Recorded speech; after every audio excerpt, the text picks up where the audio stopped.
జనసేన అధ్యక్షుడు పవన్ కళ్యాణ్ ప్రాతినిధ్యం వహిస్తున్న పిఠాపురం నియోజకవర్గంలో ఎన్నికల కౌంటింగ్కి ముందు పలు హింసాత్మక ఘటనలు చోటు చేసుకునే అవకాశం ఉన్నట్టు ఈసీకి ఇంటెలిజెన్స్ రిపోర్ట్ ఇవ్వడం జరిగింది. దానిపై మీ అభిప్రాయం ఏంటి? ఒకటి, పీఠాపురంలో పవన్ కళ్యాణ్ గారు పోటీ చేస్తున్నారన్నప్పటి నుంచి వైఎస్ఆర్సీపీ పార్టీ వాళ్ళు పవన్ కళ్యాణ్ గారిని ఎలా అయినా ఓడించాలని వంగా గీతా గారితో అనేక డ్రామాలు ఆడడం జరిగింది. ఈవెన్ మనం చూసినట్లయితే లాస్ట్ రోజు జగన్మోహన్ రెడ్డి గారు ఏ విధంగా వంగా గీతా గారిని ఏడిపించి ఈ విధంగా ఆయన నవ్వుతూ వంగా గీతా గారిని ఏడవమని చెప్పారు. ఆ డ్రామా చూసాం. అదేవిధంగా పోలింగ్ రోజు వంగా గీతా గారు అక్కడ ఏ విధంగా అరాచకాలు చేశారు అంటే ఎవరో కండు నార్మల్గా వేసుకొని వచ్చుంటే అది కూడా తీయండి అని చెప్పి కావాలనే ఈ విధంగా చేపించడం ఇవన్నీ చూసాం. అదేవిధంగా జగన్మోహన్ రెడ్డి గారికి ఏమంటే భయం పుట్టుకునింది వైఎస్ఆర్సీపీ పార్టీ నాయకులకి. ఏంటంటే పీఠాపురంలో పవన్ కళ్యాణ్ గారు శాసనసభ్యుడిగా గెలిస్తే ఆయన శాసనసభలోకి వస్తే ఆయన ఎదుర్కోవడం వీళ్ళ తరం కాదని జగన్మోహన్ రెడ్డి గారు భయపడుతూ ఉన్నారు. ఎందుకంటే మనం ఒక్కసారి చూసినట్లయితే గతంలో పవన్ కళ్యాణ్ గారిని లోకేష్ గారిని ఓడించడానికి 2014లో ఎన్ని కోట్లు ఖర్చు పెట్టి పెట్టాడు జగన్మోహన్ రెడ్డి తెలుసు. ఇప్పుడు కూడా పవన్ కళ్యాణ్ గారిని ఓడించడానికి దాదాపుగా 200 నుంచి 500 కోట్ల వరకు ఖర్చు పెట్టాడని కథనాలు కూడా ఉన్నాయి ఇక్కడ మనకు పీఠాపురంలో. కానీ పవన్ కళ్యాణ్ గారు అక్కడ జరిగిన ఓటింగ్ పర్సంటేజ్ ప్రకారం ఖచ్చితంగా 50,000 పైన మెజారిటీతో గెలుస్తాడని చెప్పి క్లారిటీగా తెలుస్తుంది. అక్కడ వర్మ గారు కావచ్చు, తెలుగుదేశం పార్టీ కార్యకర్తలు వీళ్ళంతా బాగా కష్టపడి పనిచేశారు.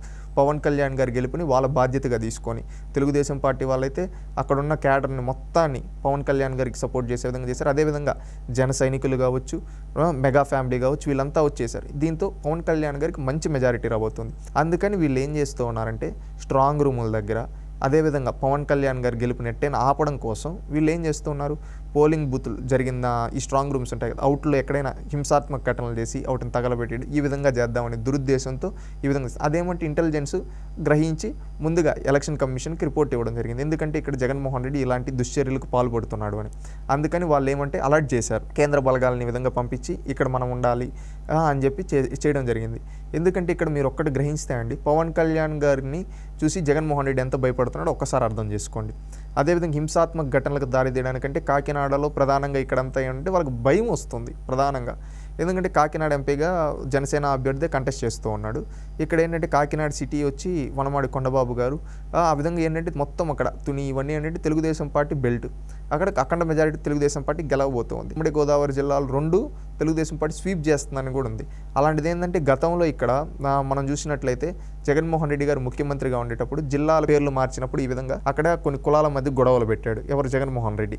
కానీ దానికి కారణమైన వాళ్ళపైన చర్యలు తీసుకు, ఎందుకంటే వీళ్ళ పార్టీ వాళ్ళే చేశారు కాబట్టి వైసీపీ పార్టీ వాళ్ళు. ఇప్పుడు ఏం జరుగుతూ ఉందంటే వీళ్ళు ఈ ఎలక్షన్లు అయిపోతున్నాయి, గవర్నమెంట్ కూడా కోల్పోతున్నాం కాబట్టి మళ్ళీ ఇలాంటి శాంతి భద్రతలు దెబ్బతీసే ఘటనలు చేయాలనుకుంటున్నారు. వీళ్ళకి తగిన విధంగా ఎలక్షన్ కమిషన్ బుద్ధి చెప్తుందని భావిస్తూ ఉన్నాం.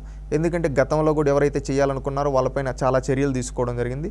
రేపు కూడా ఎవరైతే చర్య చేయాలనుకుంటారో వాళ్ళపైన చర్యలు ఉంటాయని భావిస్తూ ఉన్నాను. ఎలక్షన్ కమిషన్కి ఇంటెలిజెన్స్ ముందుగా రిపోర్ట్ ఇవ్వడం వల్ల వాళ్ళు కూడా వాళ్ళు భద్రత ఏ విధంగా కల్పించుకోవాలో చూసుకుంటారు.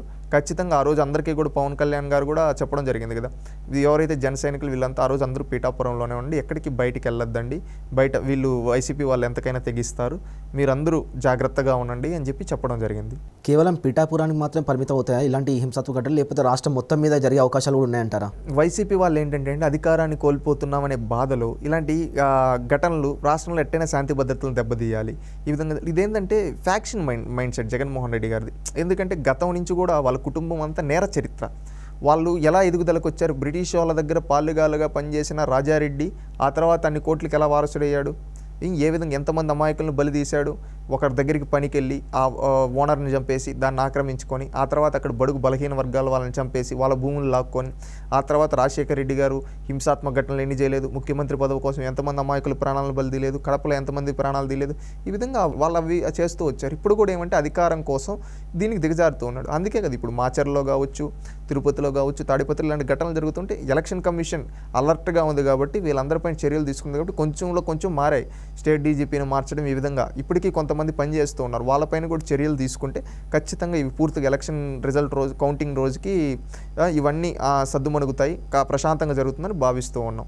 ఖచ్చితంగా ఎలక్షన్ కమిషన్ చర్యలు తీసుకొని ఎవరైతే ఈరోజు సిఎస్ ఏకచక్రాధిపతి అతనిపైన చర్యలు తీసుకోవాలి. అదేవిధంగా పోలీసులు ఎవరైతే వైఎస్ఆర్సీపీ పార్టీకి ఇంకా అనుకూలంగా పనిచేయ వాళ్ళపైన చర్యలు తీసుకొని కొత్త వాళ్ళని సెంట్రల్ ఫోర్సెస్ ద్వారా రాష్ట్రం మొత్తం మీద ఆ రోజు భద్రత కల్పించాలి. ఎందుకంటే ఆ రోజు భద్రత కల్పిస్తేనే కౌంటింగ్ ప్రశాంతంగా జరుగుతుందని భావిస్తూ ఉన్నాం. ఈ ఖచ్చితంగా రేపు కాకినాడ మొత్తం కాదు, శ్రీకాకుళం నుంచి అనంతపురం వరకు ప్రతి నియోజకవర్గంలో ప్రతి ఒక్కరూ అలర్ట్గా ఉండాలి. ఈ వైఎస్ఆర్సీపీ వాళ్ళు ఎలాంటి దాడులకైనా పాల్పడతారు. అవసరం ఉన్న చోట్ల కేంద్ర బలగాలను తెప్పించుకొని రక్షణలో ఉండి ప్రశాంతంగా కౌంటింగ్ జరగాలని కోరుకుంటూ ఉన్నాం.